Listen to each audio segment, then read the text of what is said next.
Wadhi Kisumu, duol mar NSSF komakore gi tend kaunti ma Kisumu osidho gedo mar ute mag hazine kadak ma Milimani kaka yor bero kuonde dak e bomano.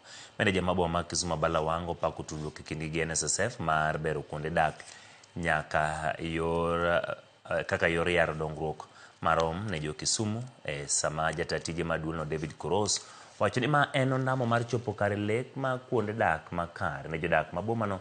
Wach ma jakom mabod mar NSSF David Kariuki Njeru osiro. Gavana Nyong'o pako chenrono kowacho ni biro konyo chugo thuolo mag tije ne rawere, gino mane wacho no mi pek kaka yor bero yuto e kor gwengego. Project will be immediate and substantial. Hundreds of jobs will be created during the construction phase, and I want to state our clear expectation. The majority of these opportunities from skilled artisans and general laborers must go to the youth of Kisumu County. We are agents of transformation, placing members to invest wisely and to extend our reach to every Kenyan, whether in urban or rural, formal or informal.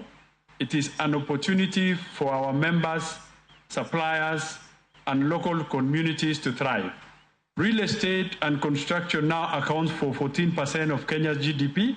We are laying foundations that will last for generations, a legacy of partnership, innovation, and shared prosperity. To our partners at NSSF, your commitment to this partnership exemplifies the powers of collaboration in achieving shared goals. Together, we are building a Kisumu that reflects the aspirations of its people, a city that is modern, sustainable, and equitable. I want also to challenge NSSF that even as you look at such an arrangement with the local governments and the national government, we can also look at the individuals, where they can come together, put their lands together through amalgamation, and come up with such projects and give them their part, and you have your part. That way, we'll be able to deal with the problem of slums, and we'll also be able to deal with the issue of the growing population in urban centers.